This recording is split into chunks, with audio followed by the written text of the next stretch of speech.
Shalom Elohim, Bapak Ibu dan teman-teman semua. Terima kasih untuk dukungannya selama ini dan saya merindukan Bapak Ibu tetap setia di dalam Tuhan, tetap semangat dan tetap berkobar-kobar untuk mengasihi Tuhan dan sesama. Dan saya berdoa Bapak Ibu sehat, bahagia dan dalam perlindungan Tuhan yang sempurna dan tentunya diberkati Tuhan berlimpah-limpah. Karena apapun yang dikerjakan oleh Bapak Ibu dan teman-teman semua dibuat Tuhan berhasil. Puji Tuhan. Baik, hari ini kita akan berjumpa dengan Bapak Suprianto, seorang keturunan Minang ya. Orang tuanya asli Minang, tetapi beliau logatnya logat khas, logat Betawi. Dan apa yang terjadi?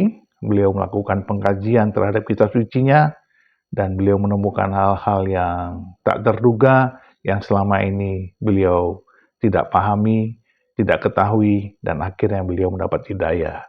Nah, bagaimana kesaksiannya? Mari kita saksikan bersama-sama. Tuhan memberkati. Jadi latar belakang saya, nama saya Suprianto. Saya dari orang tua saya dua-duanya dari Sumatera Barat. Saya punya adik 7, 8 dengan saya paling tua.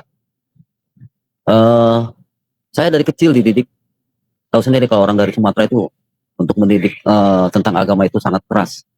Jadi saya dari kecil sudah dididik untuk bersolat. Kalau seandainya nggak sholat itu yang namanya paha saya tuh habis tuh pada biru tuh dicubitin sama ibu saya tuh. Saya harus sholat gitu. Sama juga sama orang tua saya gitu kan. Yang bapak saya kalau nggak saya sholat saya dipukul gitu kan. Ya, sebetulnya orang tua saya tujuannya baik. Dan saya walaupun seperti itu saya nggak pernah kesel gitu sama orang tua saya. Pada dasarnya dia tujuannya supaya saya menjadi orang yang baik, orang yang taat kepada Tuhan. Terus saya melanjut ke sekolah di sekolah dasar, SD, saya selesai, sampai SMP, saya selesai. Pada saat saya mau masuk SMA, sebetulnya saya pengen masuk pesantren waktu itu. Pengen masuk pesantren, tapi ibu saya mungkin karena dulu berpikirnya orang kalau di pesantren itu nggak bisa mendapatkan uang atau hasil atau gimana gitu ya. Karena pesantren itu cuma nanti keluar dari pesantren itu cuma dakwah dapat amplop gitu kan. Jadi orang tua saya nggak ngizinin waktu itu, ibu saya nggak ngizinin masuk pesantren. Dan saya pernah bilang sama ibu saya mau masuk pesantren gitu. Nah, kalau saya harus masuk SMA, tapi nanti jangan salahin saya kalau sekolah saya nggak benar. Ya udah, akhirnya saya ikutin masuk di sekolah SMA. Berjalan 2 tahun saya di SMA, yaitu yang terjadi saya nggak benar.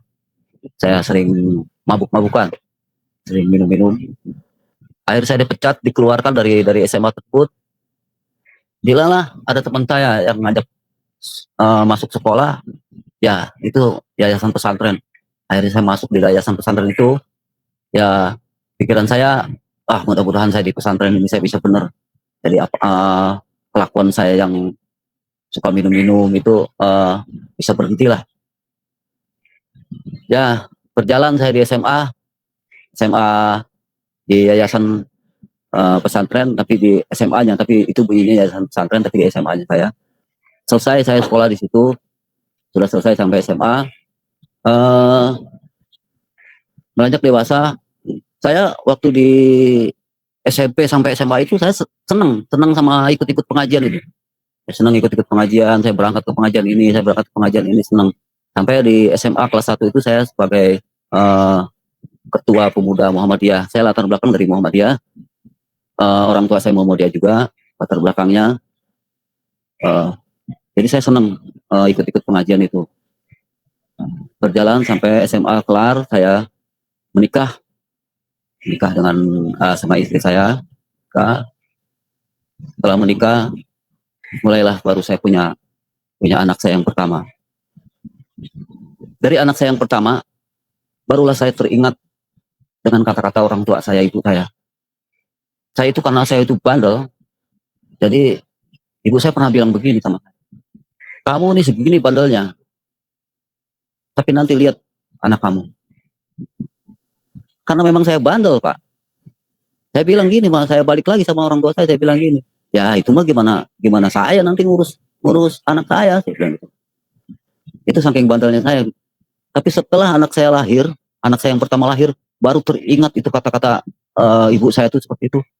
Ya Allah, kalau seandainya, kalau seandainya, katanya kan doa, ya waktu kalau ibu itu perucapan ibu itu diijabah.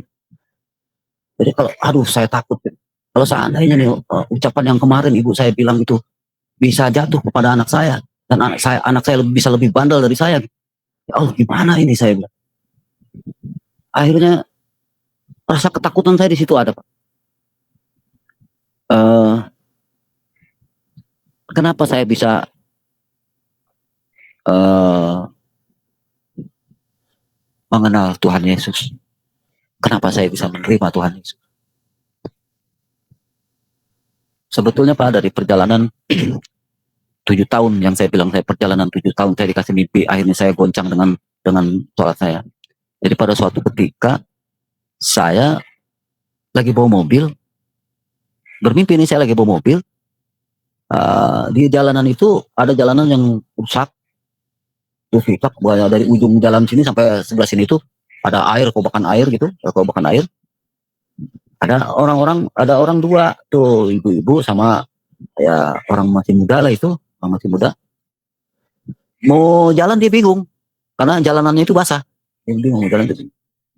Akhirnya pas saya deketin, saya lihat, teman saya bilang gitu, Cibutet namanya. Oh, mau kemana Tet? Bilang gitu. Gue mau ke gereja, dia bilang. Gereja, ya udah gue anterin. Saya anterin apa naik anter. Sampai di pintu gerbang gereja itu, saya nggak tahu itu gerejanya gereja apa, itu pintu gerbang. Jadi antara pintu gerbang dengan pintu gereja itu kan agak-agak jauh tuh Pak. Pintu gerbang dengan pintu gereja itu agak jauh. Saya lihat ada orang ngawai-ngawai tangan saya gitu. Ngawai-ngawai tangan saya, itu pakai jubah putih panjang gitu. Cuman saya bingung. Kelihatan dari jauh itu kayak orang yang pernah saya lihat di gambar gitu. Ya udah saya abaikan dulu itu. Ya udah, saya anggap itu. Tapi sebelum itu sebelum mimpi itu saya ada mimpi satu dulu. Pertama, saya lagi bawa mobil juga tuh. Ya, tiba-tiba ada tulisan Jalan Kristus. Gitu. Nah, saya bilang, ini Jalan Kristus. Bilang tuh kayak jalan nama Kristus itu kayak nama-nama orang Kristen gitu kan. Kok jalan begitu ya? Ya udah, saya setelah bangun saya abaikan. Terus mimpi yang kedua tadi saya ketemu teman saya itu antar ke gereja, sampai sempat saya bilang gini, Ted, ntar kalau mau ke gereja lu telepon gua aja atau ya gua ntar gua anterin. Udah gitu kata dia, iya, telepon, kalau nggak tahu telepon, iya telepon. Karena dulu kan nggak ada WA gitu, telepon aja gitu. Ya udah, dibilang iya. Nah, itu hampir jarak mimpi itu hampir setahun tuh Pak, jarak mimpi. Cuman saya anggap itu iblis, karena saya dulu di agama Islam itu kalau mimpi-mimpi yang seperti itu ya itu datangnya dari iblis itu. Jadi saya anggap seperti itu. Tapi itulah, semenjak saya ketemu itu, mimpi pertama mimpi ketemu Jalan Petrus, kedua mimpi dengan ketemu melihat orang yang seperti ada di gambar itu ngawai-ngawai saya. Di situ saya goncang dengan sholat saya. Tetapi pendamping saya itu pernah bilang gitu, bukan karena sholatnya kamu bisa ketemu dengan Allah, tapi karena imanmu, karena yakinnya. Jadi kita harus yakin. Jadi kalau kita benar-benar yakin sama Allah itu, Allah pasti ridho. Jadi kalau misalnya sholat sampai jidatnya hitam gitu, sampai ini, tapi dia nggak yakin sama Allah, Allah nggak ridho. Tapi kalau kita bilang orang itu tidak yakin sama Allah, pasti marah. Nah, akhirnya ketemu, saya berjalan hampir setiap tahun itu saya dapat mimpi, perjalanan 7 tahun. Saya ketemu lagi mimpi sama dia lagi, sama orang itu lagi, si Butek itu. Saya mimpi totonya, saya ada di dalam gereja gitu Pak. Butek, pas saya tengok, aku si Butek lagi gitu. Nah, udah saya ngeliat itu orang ada kalau nggak salah ada acara apa itu, saya lupa tuh. Saya cuma lihat bengong gitu, kok saya bisa ada di sini. Akhirnya itu bangun lagi saya. Tetap masih saya anggap itu dari iblis. Nah, yang ke tahun berikutnya saya ada bisikan, sempurnakanlah imanmu terus tuh. Jadi sebelum ada bisikan itu, saya ada angin dulu. Gitu. Jadi kalau saya lagi kerja ngapain, saya kan suka kerja, saya suka nyari cacing Pak, karena saya ternak ikan tuh. Jadi kadang-kadang tuh ada bisikan seperti itu. Wah, di situ saya merasa goncang, tapi heran juga gitu Pak. Herannya saya karena saya udah nggak mau melayani teman-teman, ada orang yang sakit gitu kan. Akhirnya ada minta tolong di daerah Lenteng Agung waktu itu.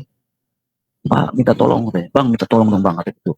Ini orang udah dipanggil dukun yang udah paling terbagus di situ. Tapi ini orang nggak sembuh-sembuh juga, masih teriak-teriak menjerit-jerit. Dalam hati saya gini Pak, ya Allah, saya ini udah nggak benar, saya bilang. Saya ini udah nggak sholat, udah jarang sholat. Walaupun saya tetap saya memuji, tetap hati saya itu Allah Akbar itu tetap gitu. Tapi saya, apa pantas saya ini masih bisa ngobatin orang? Tapi karena memang saya diminta, sampai mohon-mohon diminta gitu. Oh, saya berangkat juga. Saya sholat sunat dulu, jadi kalau sudah terdesak seperti itu Pak, namanya saya sholat sunat, itu namanya sholat sunat. Kalau saya sholat sunat, saya bilang gini, ya Allah, saya ini orang yang berdosa ya Allah. Saya sudah mengingkari perintahmu ya Allah, saya bilang. Tetapi ada orang yang minta tolong sama saya ya Allah, atas izinmu ya Allah. Dengan air ini, sembuhkanlah orang itu. Masih disembuhin juga Pak.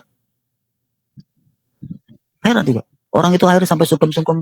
Itu orang itu Pak, sekeluarga itu, orang itu sombong. Jadi dia orang paling kaya lah di lingkungannya. Oh, kalau bawa kendaraan juga sombong.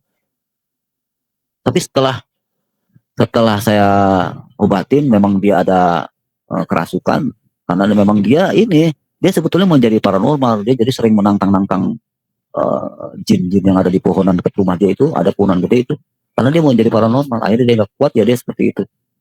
Sembuhlah dia, saya syariatin, kalau dulu bilang syariatin, sopan. Jadi ketemu saya tuh berubah, nggak sombong lagi. Jadi ketemu saya, di situ saya, walaupun saya udah nggak sholat, tapi Allah tetap mengabulkan apa permintaan saya. Itu katanya karena keyakinan saya sama Allah. Nah, tadi dari ketemu mimpi tadi yang terakhir dengan bisikan, dari situlah saya mulai sudah goncang.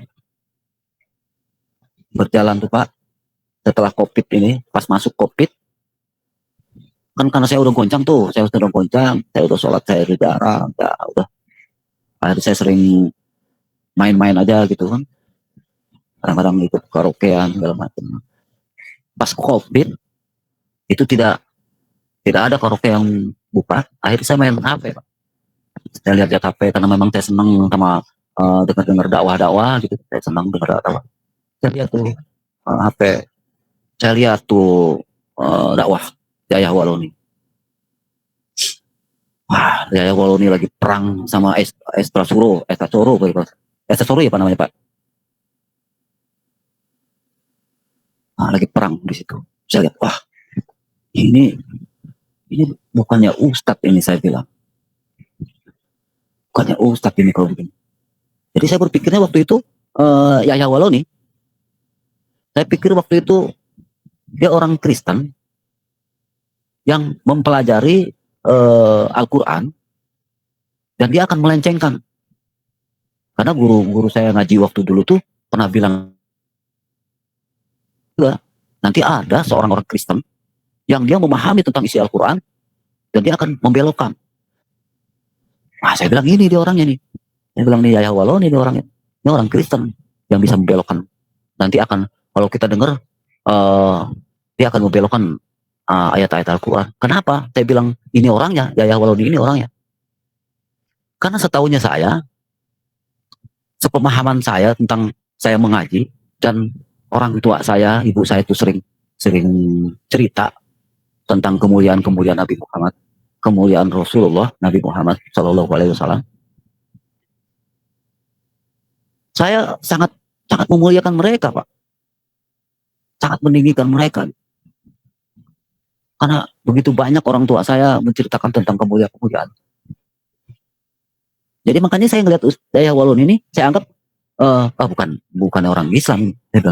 Karena saya tahu, saya datangnya Nabi Muhammad, baginda Nabi Muhammad Rasulullah itu datang itu untuk menyempurnakan akhlak manusia gitu. Nah tapi ini kok ya walaupun ini mulutnya kayak begini, ceramahnya tuh kayak begini nih, gitu. Jadi saya anggap wah ini orang Kristen nih, orang Kristen yang nanti akan bagus. Tapi ternyata bukan. Saya lihat lagi kayak Ustadz Nababan, si Ustadz Toko Bintang. Saya lihat orang-orang istilahnya orang-orang Kristen yang mualaf. Wah, saya senang tuh lihatnya. Orang-orang Kristen mualaf pada begitu. Terus saya lihat banyak seorang mualaf-mualaf tuh yang kayak Erinda Handono gitu. Tapi saya perhatiin, saya lihat lagi, kok dia pada ngebohong dengan statusnya dia gitu. Yang latar belakangnya sebetulnya bukan pendeta, dia ngaku pendeta. Yang latar belakangnya biarawati sebetulnya bukan biarawati. Kan sekarang zaman sudah bisa kelihatan Pak. Mau lihat status orang bagaimana sudah bisa tahu. Heran lah saya di situ. Ah, akhirnya saya ngelihat lagi Pak, ini seorang murtadin gitu. Nah seorang murtadin itu kalau saya lihatin ya dia selesai jadi pindah dari seorang Kristen, dari Islam pindah ke seorang Kristen itu, kok dia bicaranya baik gitu. Bicaranya nggak menghujat gitu. Bicaranya nggak menceritakan tentang Al-Quran gitu. Kok kalau orang-orang yang mualaf masih menceritakan tentang Alkitab. Ya udah, terus saya sering dengerin itu. Terakhir puncaknya Pak, saya dengar Ustadz Abdul Somad. Jadi sebelumnya saya udah dengar Ustadz Abdul Somad itu bagaimana. Saya dengar Ustadz Abdul Somad itu yang ceramahnya ceritanya ada seorang bertanya kepada saya, gitu. Bapak, saya kalau ngelihat salib itu saya gemeteran gitu. Kenapa itu Pak? Somad itu bilang begini, oh itu ada jin kafir. Jadi ada jin kafir, tangan dia sambil dibentangin sampai pala dia, oh madep kiri apa madep kanan gitu. Gitu. Itu saya herannya Pak.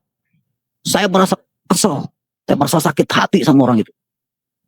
Sama Abdul Somad itu, saya sakit hati. Kenapa? Karena Nabi Muhammad itu orang yang mulia, yang akhlaknya bagus. Menurut saya akhlaknya bagus. Kok Ustadz Abdul Somad seperti itu? Yang sekolahnya tinggi, yang sekolahnya sudah kemana-mana, kok akhlaknya seperti itu? Jadi maksud saya, dia gak usah harus bilang ada segala macam ada jin. Dia bilang gitu. Itu sama juga sudah menghina agama orang. Saya bilang gitu. Sudah menghina. Sudah ada dia, pernah saya dengar katanya kalau kita menghina atau melecehkan agama sesembahan orang lain, dan Allah kita juga akan dilecehkan gitu. Saya tersinggung begitu karena saya sangat memuliakan Allah, saya sangat memuliakan Nabi Muhammad gitu.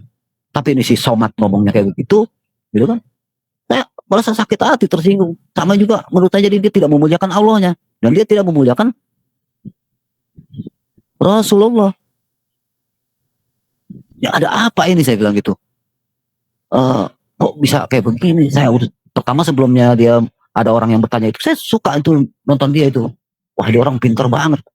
Tiba-tiba dia viral begitu ramenya sampai bukannya sejuta umat lagi, udah juta-juta umat, dia banyak umatnya. Sakit hati saya sama dia. Nah dari situ Pak, dari situlah saya pengen tahu apa sih isi Alkitab itu. Kok sampai sebegitunya Somad menghina sesembahan orang. Saya pengen tahu isi Alkitab bagaimana. Tapi puji Tuhan melalui HP tiba-tiba saya bisa dapat Alkitab. Saya baca Alkitab Pak. Padahal dulu saya kalau bilang megang Alkitab itu haram, nggak boleh. Jadi nggak boleh megang Alkitab. Haram. Saya baca Alkitab Pak. Waduh, kok enak banget baca Alkitab ini. Saya baca terus. Seneng saya baca tuh Pak. Baca Alkitab. Wah, gimana ini ya? Saya mau belajar Alkitab ini. Ingat saya sama teman saya tuh, yang namanya si Butet itu. Baru ingat sama si Butet tuh. Saya telepon dia Pak. Itu kalau nggak salah udah 4 tahun yang lalu saya telepon dia. 4 tahun atau 3 tahun yang lalu saya telepon. Saya tanya sama dia, Ted, ini Ted, saya bilang, gue ini kemarin ada yang mimpi. Saya ceritain Pak mimpinya tuh. Yang mimpi yang tadi saya ceritain sama mereka. Sama si budak itu. Herannya saya Pak, sama dia. Dia bilang gini malah sama saya. Sekarang begini aja, toh, lu berdoa sama Allah lu. Lu berdoa yang sungguh-sungguh, lu berdoa sama Allah lu. Lu minta jalan yang terbaik. Jalan yang benar tuh yang mana lu minta. Lu mohon aja sama Allah lu. Heran saya Pak, kok dia ngomong begitu, saya bilang gitu. Kan kalau saya tanya mimpi saya dengan ustaz-ustaz yang saya tahu itu kan pasti jawabannya, nah itu dari iblis. Makanya saya nggak mau tanya. Mimpi-mimpi saya itu saya nggak mau tanya sama ustaz karena saya tahu. Orang saya baca hati ustaz aja saya bisa tahu. Dulu saya tanya sama dia, sama ustaz itu, saya bilang gitu. Dia malah bilang begitu. Lah kok lain, saya bilang gitu. Katanya orang Kristen itu malah ngajak-ngajak orang Kristen, orang masuk Kristen nanti dikasih Indomie, dikasih duit segala macam. Nah ini kok saya enggak, kok saya malah dibilang begitu, kan jadi penasaran sama saya Pak. Nah kok dia malah bilang begitu, saya bilang. Nah, kebingungan saya bagaimana ini saya bisa memahami tentang Alkitab itu. Nah itu akhirnya saya lihat Yusuf, channel Pak Yusuf, saya lihat, saya ibadahnya itu saya tonton dengan ibadah lain, saya lihat lagi di Alkitab itu. Nah setelah itu, wah, saya mau menyatakan kalau saya mau masuk Kristen. Jadi hampir 2 tahun yang lalu, saya pengen masuk Kristen tuh gimana ya? Saya datang ke gereja ini, pernah saya datang ke gereja ini, wah gerejanya serem amat, tinggi gitu Pak, tinggi, terus gambarnya apa 10 gitu, serem amat. Udah akhirnya saya bingung, saya mau masuk gereja mana. Tiba-tiba saya ada masuk gereja yang itu gak begitu serem. Yang penting saya menyatakan saya mau pindah iman dulu. Atau pindah iman dulu, akhirnya saya nulis pernyataan, saya menandatangani sampai pakai materai. Jadi ikut katesisasi saya 2 tahun Pak, karena COVID. Jadi karena COVID, jadi ntar katesisasi, ntar enggak. Tapi perjalanan kenapa saya bisa terima Tuhan Yesus itu berawal dari saya merasa saya kecewa dengan yang apa saya muliakan. Saya kecewa dengan baginda Nabi Muhammad Rasulullah Sallallahu Alaihi Wasallam. Saya kecewa dengan, mohon maaf, dengan isi Al-Quran. Apa Al-Quran itu firman Tuhan. Jadi setelah saya baca Alkitab Pak, saya baca Alkitab cuma sekali, perjalanan setahun selesai, saya baca khatam. Akhirnya saya belajar Al-Quran. Makanya begitu banyak saya malah mempelajari tentang Al-Quran. Kecewa, saya belajar Al-Quran, saya belajar hadis, saya ngeliat tafsir. Sekarang mau belajar hadis, saya tinggal lihat pakai HP udah kelihatan hadisnya. Dulu susah, harus beli bukunya mahal. Dan lagi pula saya dari latar belakang Muhammadiyah itu nggak pakai, itu bukan hadis itu nggak begitu ini, karena Muhammadiyah itu baca Al-Quran, ayat bahasa Arabnya, baca Al-Qurannya terjemahnya. Jadi nggak. Tapi setelah terjadinya kekecewaan saya sama Yahya Waloni, sama Somad, akhirnya saya mempelajari tentang Al-Quran. Kecewa saya dengan isi Al-Quran. Kecewa dengan hadis-hadis. Jadi karena apa Pak? Semua doa saya sudah dikabul. Sampai anak saya yang terakhir semua sudah dikabul. Jadi yang saya perlukan tuh apa lagi? Di usia tua saya ini yang saya perlukan apa lagi? Saya cuman bagaimana saya bisa mendapatkan surga. Berawal dari berapa? Wah, saya mencari ini. Ternyata Pak, mungkin nggak tahu karena kebodohan saya, gitu. Saya nggak tahu eh, kalau di surga orang Islam itu mendapatkan 72 bidadari. Saya ngelihat ceramahnya dari Pak Ustadz Zulkifli dan Ustadz Firanda waktu itu. Ada satu lagi Ustadz yang matanya sipit, yang dia bilang maksudnya, eh apa yang kita dapat nanti di surga? Dia bilang, aduh, kayaknya saya dengar dia ngomong itu sampai apa? Aduh, malu saya ngomongnya kali. Nah, dia bilang, nanti kita di surga kita mendapatkan 72 bidadari, 72 atau 73 bidadari. Kita akan mendapatkan 73 bidadari dan pekerjaan kita sepanjang hari hanya memecahkan keperawanan bidadari, pecah perawan lagi, pecah perawan lagi. Jijik saya dengarnya, Pak. Saya orang nggak benar, saya tukang mabuk. Tapi saya dengar orang ceramah itu kok begitu. Emang apa ada hadis seperti itu? Apa ada di Al-Quran seperti itu? Yang penting kan kebodohan saya nggak mempelajari tentang Al-Quran atau tentang hadis. Ternyata memang ada.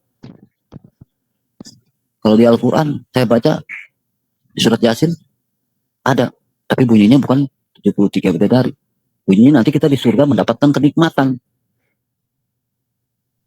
Di situ saya nggak terima. Saya merasa kok mendapatkan kenikmatan, saya bilang gitu. Kalau mendapatkan nikmat, saya bisa terima. Kenapa? Saya di saat saya berzikir waktu itu, di saat saya berzikir terus panjang malam saya berzikir, tiba-tiba saya ada di suatu, saya masih duduk bukan di mimpi, Pak, lagi berzikir gitu, tiba-tiba saya ada di suatu uh, apa halaman rumput, saya berzikir sila di situ rumput, sampai pukulan itu udah sejuk rasanya gitu. Ya Allah, nikmatnya saya memuji nama Allah, Allah Akbar, Allah Akbar. Saya merasakan, nggak tahu saya namanya belum tahu surga, ini surga gitu. Jadi waktu saya saat berzikir itu bukan mimpi ini, saya istilahnya saat saya berzikir itu tiba-tiba melayang gitu. Tiba-tiba saya sepertinya ada di suatu tempat seperti itu waktu saya berzikir. Karena eh, kita saya bukannya kalau kita saya jadi berasa saya ngajarin orang. Saya nih merasa kalau saya memuji nama Allah itu, Allah Akbar, Allah Akbar, Allah Akbar, Allah Akbar. Itu kadang-kadang suka terpikir dengan bagaimana ini besok punya duit apa enggak, bagaimana ini besok ikan saya makan apa enggak. Wah, jadi kagak, kalau di Islam itu bilang enggak khusyuk. Jadi khusyuk kita memuji-muji nama Allah. Ya, menurut saya yang namanya kita bisa khusyuk memuji nama Allah itu ya di surga nanti. Karena guru saya juga pernah bilang kalau kita mau ketemu sama Allah ya banyaklah berzikir, nanti kita di surga. Waktunya kita bisa melihat Allah, waktunya kita bisa memuji Allah. Itu guru saya ngomong gitu, Pak. Tapi kok di sini, di ceramah ini, saya bilang, kok di surga mendapatkan 73 bidadari, kerjaan kita begitu. Nah, berarti itu harinya ada berapa? Kalau di sini sekarang di dunia ini ada sebulan 30 hari gitu kan. Kalau 70 hari berarti selalu dia ada sebulan apa enggak ada. Jadi nggak kenal hari, mungkin kerjaan kita cuma begitu aja. Kapan? Kapan? Kapan memuji nama Allah? Kalau kerjaan kita begitu. Sakit hati saya. Saya kecewa. Kalau memang surganya Islam itu mendapatkan 73 bidadari. Yang kecewa lagi saya dengan Haris. Rasul. Lagi, karena penantian panjang. Yang kecewa lagi saya dengan Haris. Rasul. Ya, kembali lagi karena kebodohan saya. Mungkin saya nggak tahu. Karena saya nggak belajar. Baru tahu, Pak, kalau Aisyah itu istrinya Nabi Muhammad itu umurnya dinikahin 6 tahun. Persetubui 9 tahun. Di situ saya juga kecewa dengan Nabi yang begitu saya muliakan.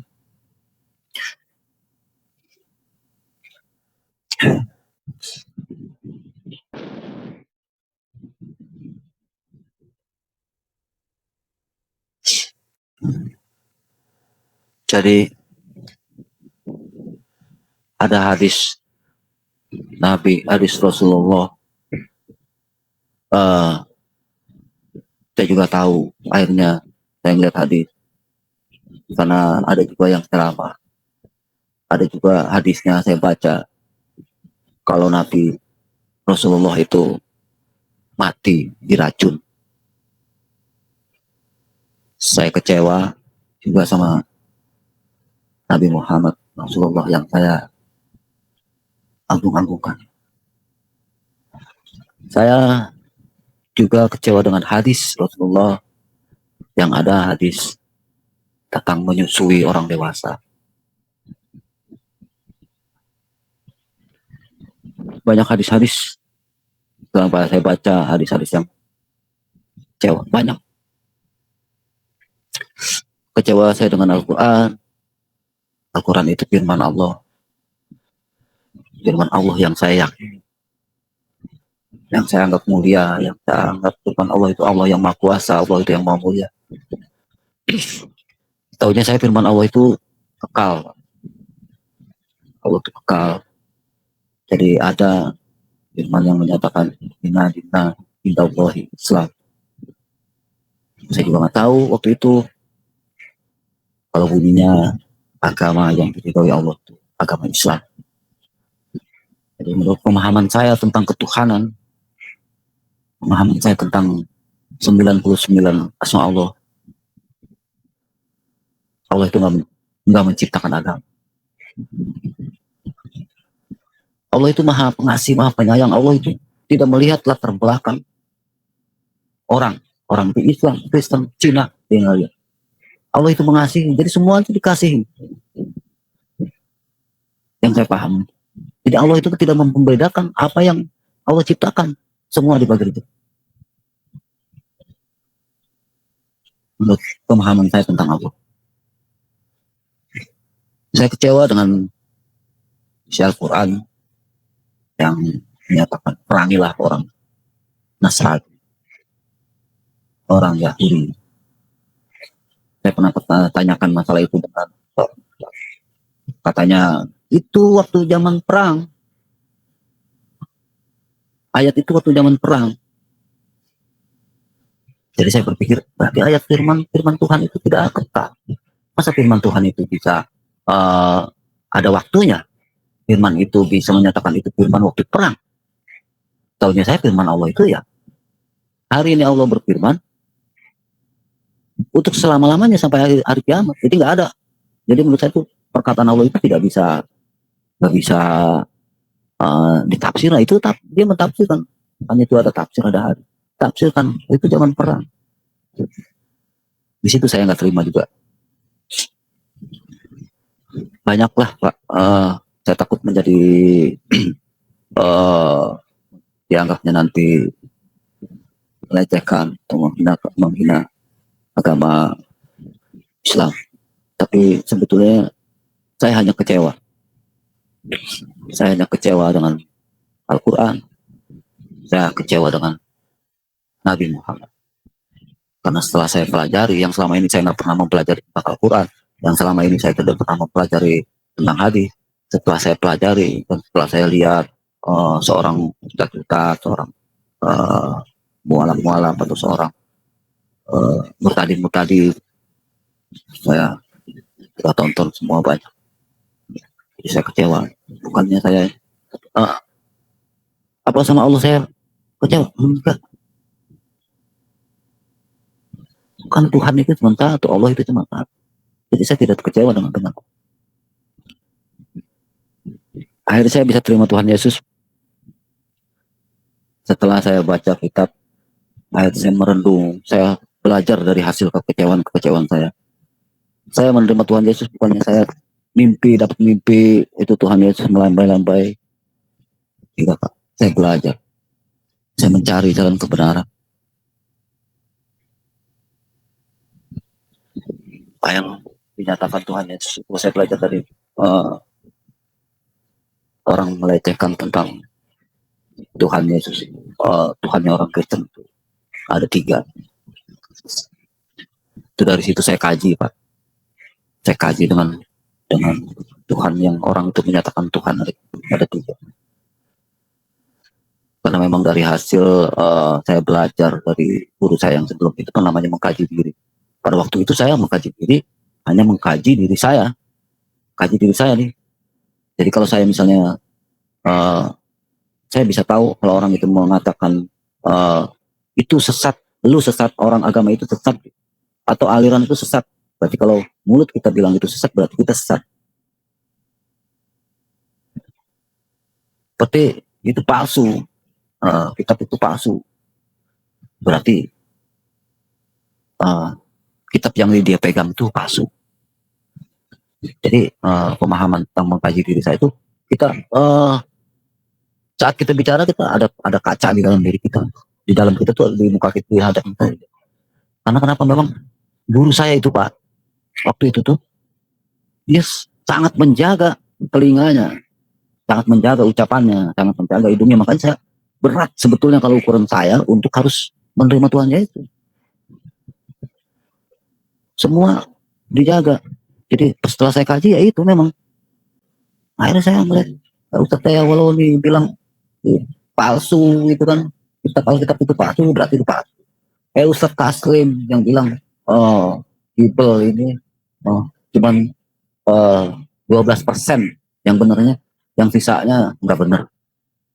Berarti kalau dinyatakan itu saya kaji lagi, saya balik lagi. Ntar kalau saya balik lagi Al-Quran itu 12% yang benar, yang sisanya orang bilang sesat, berarti kita sesat. Kenapa? Kalau memang hati kita bersih, kalau memang hati kita memang hati di jalannya Allah, kalau memang kita yakin sama Allah, kita nggak akan mencaci maki orang Pak. Kita nggak akan menyesatkan orang. Kita nggak akan bilang sama orang, wah iblis lu, sakit jiwa lu. Nggak akan. Karena hati kita nggak seperti itu. Makanya guru saya itu waktu itu menjaga.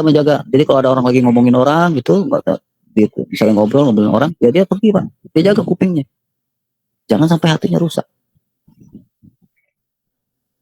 Memang sulit Pak. Memang sulit untuk bagaimana supaya kita itu mempunyai hati yang bersih. Tapi memang belajar supaya kita jangan menyesatkan orang. Kalau kita bisa bilang orang itu sesat, atau kita bisa bilang itu orang iblis, atau kita bisa bilang orang itu sakit jiwa, berarti orang itu begitu juga, iblis juga, sakit jiwa juga, sesat juga. Karena kalau memang hatinya bersih, dia nggak akan bilang orang itu sakit jiwa, karena di hati dia nggak ada, hati dia bersih, nggak ada. Saya kaji dengan sesembahan orang Kristen 3.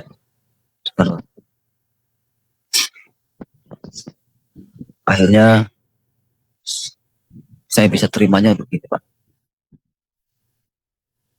Di Islam memang Allah itu tidak kelihatan dan tidak mendengar, tidak bisa didengar dan tidak kelihatan. Memang iya. Saya imani firman wahyu Allah melalui malaikat. Malaikat tidak kelihatan. Disampaikan oleh baginda Nabi Muhammad Rasulullah Sallallahu Alaihi Wasallam. Dan dia juga tidak bisa lihat, tidak kelihatan, dan kita juga tidak boleh membayangkan bagaimana wajah Rasulullah. Tidak boleh. Tanpa disadari sebetulnya dia juga 3 Pak. Di situ ada Allah, di situ ada malaikat, di situ ada baginda Nabi. Karena terjadinya bisa terbentuk Al-Quran ini karena Allah memajukan sama malaikat, disampaikan sama baginda Nabi Muhammad Rasulullah Sallallahu Alaihi Wasallam, terjadilah Al-Quran ini. Yaitu kalau dikaji, karena orang Islam itu menyatakan sesembahannya orang Islam itu, orang Kristen itu 3, tanpa disadari sebetulnya itu juga 3. 3 jadi 1. Allah, malaikat, Nabi Muhammad jadi 1. Karena terbentuknya ada ini, di sini ada Allah, di sini ada wahyu, ada malaikat, di sini ada Nabi Muhammad. Karena wahyu Allah itu disampaikan oleh malaikat, sampaikan lagi sampai Muhammad. Jadi cuma ada pertentangan yang bilang kalau wahyu ini kekal, wahyu ini Allah itu kekal. Kenapa Allah merintahkan sholat itu dari 50 sampai 30 sampai 5 waktu itu sudah kekal, udah nggak kekal gimana Allah? Banyak lah, banyak sebetulnya yang saya catat Pak kalau ya bahas tentang Al-Quran, takutnya saya salah dan saya menjadi masalah. Saya merenung tentang Allah, saya merenung tentang kenapa itu saya bisa, hati saya bisa merasa kok saya pengen terima Yesus. Jadi saya kajinya seperti ini Pak, saya pengen tahu jadi yang nyata menurut logika juga saya. Allah berfirman, turunlah firman-Nya menjadi manusia. Kan saya baca itu Allah berfirman turun firman menjadi manusia. Firman itu menjadi manusia yaitu Yesus. Akhirnya firman itu berfirman. Jadi karena memang firman itu manusia itu berfirman kepada para murid-murid. Saya bisa terima itu kok. Oh iya ya. Allah itu kan maha kuasa. Allah bisa menjadikan apa aja. Allah bisa menjadikan firman-Nya apa aja. Orang firman menjadi buku aja. Orang imani. Wah, di situ saya wah iya. Karena memang kita ketemu langsung. Jadi nggak ada yang saksinya ada gitu. Jadi di sebelah itu nggak ada saksinya tuh. Wahyunya disampaikan nggak ada saksinya. Ini ada. Saya baca Alkitab cuma ada saksinya. Terus merasakan wah ini benar ini. Saya bilang ini firman. Kalau dikatakan kalimat Allah itu menjadi manusia, ya iya. Kalau saya ngeliat di Al-Quran, ya Isa Al-Masih disebutnya. Kalau di sini disebutnya bilang Yesus. Wah, di situ saya bisa bilang, wah, ini benar ini saya bilang. Allah itu berfirman menjadi manusia. Karena memang tujuan saya ingin mendapat surga, Pak. Saya sudah meyakinkan kalau itu memang firman yang menjadi manusia itu. Saya sudah yakini itu firman yang menjadi manusia itu. Tuhan Yesus itu berfirman tidak akan masuk surga kalau tidak melalui aku. Saya berpikir ya iya. Kenapa kalau melalui yang sebelah banyak ada dosanya, sampai dosanya juga dosa dari sekarang sampai yang akan datang sudah diampuni. Tapi ini Tuhan Yesus tidak punya dosa dan memang tidak ada dosanya sama sekali. Wajar kalau seandainya sebagai Tuhan Yesus, sebagai manusia yang sepenuhnya manusia, dia berfirman atau dia berbicara, dia yang megang kunci surga istilahnya, dan dia orang umat itu tidak bisa masuk ke surga kalau tidak melalui dia karena dia orang suci. Saya terima di situ Pak. Setelah saya melihat cerita tentang Yesus disalib, saya baca tentang Yesus disalib, nggak tahu hati saya kenapa Pak, tapi saya tuh nangis keluar air mata. Saya nggak tahu kenapa saya mengatakan begitu besarnya Tuhan Yesus berkorban, dia rela mati karena untuk menyelamatkan umat.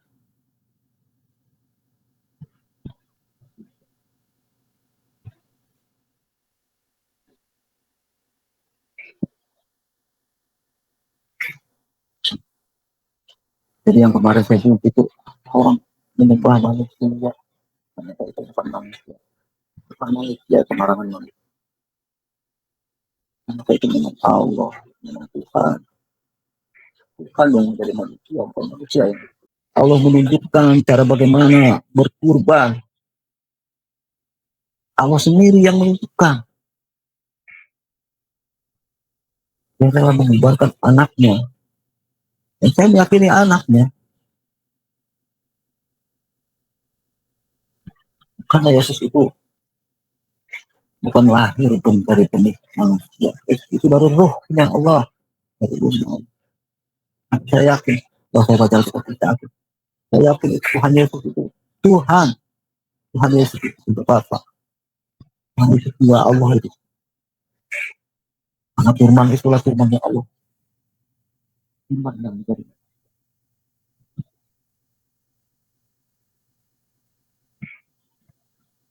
Itu sering saya menangis Pak. Saya baca Alkitab.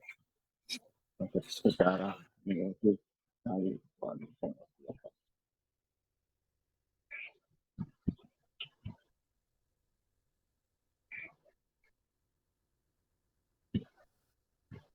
itulah saya akhirnya saya terima Tuhan Yesus. Aturan rencananya sama terus banyak tidak panjang ya kan saya tapi juga takut kayak terlepas yang akhirnya membuat anaknya melecehkan agama Islam. Saya sudah menjadi seorang Kristen, seorang pengikut Kristus, pengikut Yesus. Walaupun saya awalnya saya nggak yakin kalau Allah itu bikin agama, karena di Al-Quran itu ada tulisan Islam. Inna dina indallahi Islam. Agama yang diridhoi Allah agama Islam. Kok Allah begitu membedakan kasihnya kepada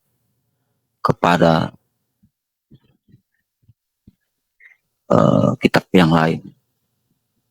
Jadi cuma hanya Al-Quran yang benar. Jadi kitab yang lain, Jabur, Taurat, Injil, itu nggak benar. Kenapa Allah seperti itu? Akhirnya saya, udah banyaklah saya kekecewaan saya. Setelah itu Pak, saya dibaptis tanggal 10 Februari. Saya dibaptis. Setelah saya dibaptis, saya begitu takut. Saya untuk menyampaikan semua ini kepada istri saya, pada anak-anak saya, pada orang tua saya, kepada adik-adik saya. Saya begitu takut walaupun di awalnya saya sudah sangat marah dan kecewanya istri saya sudah merasa takut. Setelah saya dibaptis, saya menerima piagam bukti pembaptisan saya. Saya telah menerima itu. Bingung saya bagaimana saya mau menyampaikan, dan takut saya bagaimana saya mau menyampaikan kepada anak istri saya, pada orang tua saya. Jadi takut saya rasanya. Akhirnya pas di Idul Fitri ini Pak, saya di Idul Fitri ini, saya malamnya berdoa atas nama Tuhan Yesus. Ya Tuhan, hari ini saya sangat memuji-muji nama-Mu Tuhan. Tunjukkanlah kuasa-Mu Tuhan, supaya rasa ketakutan saya ini hilang. Saya ingin menyampaikan kalau saya ini sudah dibaptis Tuhan, kepada orang tua saya, kepada adik-adik saya, kepada istri saya, dan kepada anak saya. Saya takut Tuhan. Saya takut dia akan mencaci maki saya. Saya takut dia tidak akan sayang sama saya. Saya takut dia tidak akan menerima saya sebagai kakaknya. Saya takut orang tua saya tidak menerima saya sebagai anak. Saya takut sebagai anak saya tidak menerima sebagai bapaknya. Ya Tuhan, tunjukkanlah kuasa-Mu Tuhan. Aku percaya Engkau maha kuasa. Aku percaya Engkau Tuhan. Tunjukkanlah Tuhan. Saya berdoa atas nama Tuhan Yesus Kristus. Haleluya. Amin. Puji Tuhan Pak. Saya begitu bangga, begitu sedih, begitu hikmat saya menerima kuasa Tuhan. di hari Idul Fitri, saya bilang mengaku kepada orang tua saya, pada adik-adik saya, kalau saya sudah dibaptis. Puji Tuhan, Tuhan tunjukkan kuasanya kepada saya, Pak. Adik-adik saya yang saya anggap, yang saya pikirkan dia akan mencaci maki saya, karena pada dasarnya awalnya saya ini sebagai panutan bagi mereka. Tiba-tiba dia, walaupun saya ada pertanyaan-pertanyaan, tapi dia puji Tuhan bisa menerima saya. Dia bisa menerima saya, dia hanya berbicara ya Islam, mudah-mudahan bisa kembali ke jalan yang benar. Dan orang tua saya juga, Pak. Aduh, karena ada adik sepupu saya yang murtad, bapaknya langsung mencoret namanya, usir dari keluarganya, usir dari keluarganya. Jadi orang adiknya uak saya itu kan bapak saya. Saya beranggapan bapak saya akan seperti itu, sama seperti itu, karena kakaknya juga seperti itu. Ada anaknya yang murtad, anaknya diusir dan dihapus dari kakak itu, dari kartu keluarga. Tapi puji Tuhan, Tuhan melakukan kuasanya pada saya. Tuhan. Orang tua saya begitu baik tiba-tiba, dan dia begitu bisa menerima walaupun hatinya sedih, walaupun hatinya hancur. Dia merasa, saya bilang kepada orang tua saya, ya Papa, maafkan saya, Papa tidak bersalah melakukan mengajari saya. Papa benar, Papa jangan merasa Papa itu merasa saya bersalah mengajar anak. Tidak, Pak, yang saya rasakan Papa benar, Papa. Tapi maafkan saya, Pak, kalau saya harus menerima Tuhan Yesus. Orang tua saya akhirnya hanya bisa berdoa, dan adik-adik saya juga yang lain, ya sudah, sekarang kita doakan saja supaya kakak kita bisa balik lagi pada jalan yang benar. Puji Tuhan, puji Tuhan. Saya setelah berbicara menyatakan iman saya kalau saya sudah dibaptis, Pak, saya datang ke tempat ikan saya sini, Pak. Ini di sini. Saya menangis. Saya mengucapkan terima kasih Tuhan Yesus. Terima kasih Tuhan. Kau telah menunjukkan kekuasaannya, menunjukkan kekuasaanmu Tuhan. Kau masukkan ruh yang suci di adik-adik saya, di istri saya, di orang tua saya. Istri saya juga yang begitu dulu memaci maki, itu begitu baik. Dia mau menerima saya.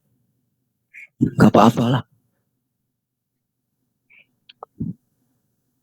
Menangis saya. Saya berdoa menangis. Saya berterima kasih Tuhan. Terima kasih Tuhan. Secara langsung kau tunjukkan kuasamu kepada saya Tuhan.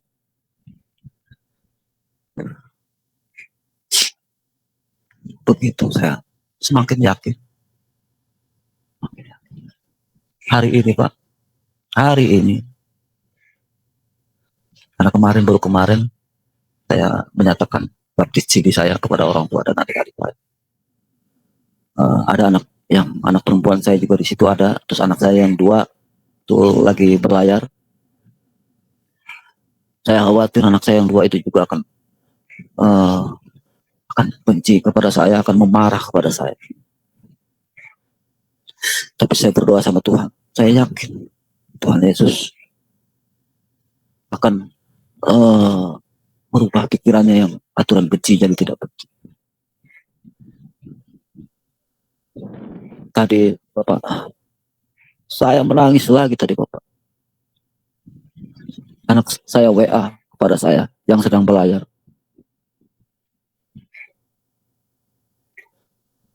Papa jaga kesehatan. Kami anak-anak Papa 3 orang ini sangat sayang sama Papa. Kami 3 orang ini sangat bangga dengan apa yang Papa lakukan terhadap kami. Papa yang terbaik di mata kami, di mata abang dan adik-adik saya. abang dan adik-adik. Sangat sayang Papa. Papa jaga kesehatan. Tuhan, Kau tunjukkan lagi kuasa-Mu Tuhan. Kau tunjukkan lagi kuasa-Mu Tuhan. Ketakutan saya takut tinggal dengan anak-anak saya. Kau tunjukkan, anak saya masih begitu sayang sama saya Tuhan. Terima kasih Tuhan, terima kasih Tuhan. Terima kasih Tuhan. Haleluya, amin. Itu Bapak yang bisa saya sampaikan kesaksian saya Pak. Luar biasa, haleluya, puji Tuhan. Bagaimana Pak Suprianto berdoa kepada Tuhan, akhirnya seisi rumahnya menerimanya untuk menjadi pengikut Kristus. Anak-anaknya tidak menolaknya, istrinya tidak menolaknya, bahkan orang tuanya pun tidak menolaknya. Dan itu sungguh ajaib kuasa Tuhan, tiada bandingannya. Tuhan menjamah keluarga ini dan mereka semua mulai menerima Pak Suprianto sebagai anak Tuhan, dibaptis dan akhirnya beribadah ke gereja. Nah, Bapak Ibu dan teman-teman semua, marilah kita terus percaya bahwa kuasa Tuhan itu tidak ada batasnya. Sekuat apapun iman seseorang, tetapi apabila dijamah oleh Tuhan, iman itu akan runtuh karena hanya Yesuslah yang memberikan keselamatan. Yesuslah juru selamat itu. Dialah jalan, kebenaran, dan hidup. Tidak seorang pun sampai kepada Bapa kalau tidak melalui Yesus Kristus. Puji Tuhan. Tuhan memberkati kita semua di dalam nama Bapa dan Anak dan Roh Kudus, di dalam nama Tuhan Yesus Kristus. Haleluya, haleluya, haleluya. Amin, amin, amin, amin, amin.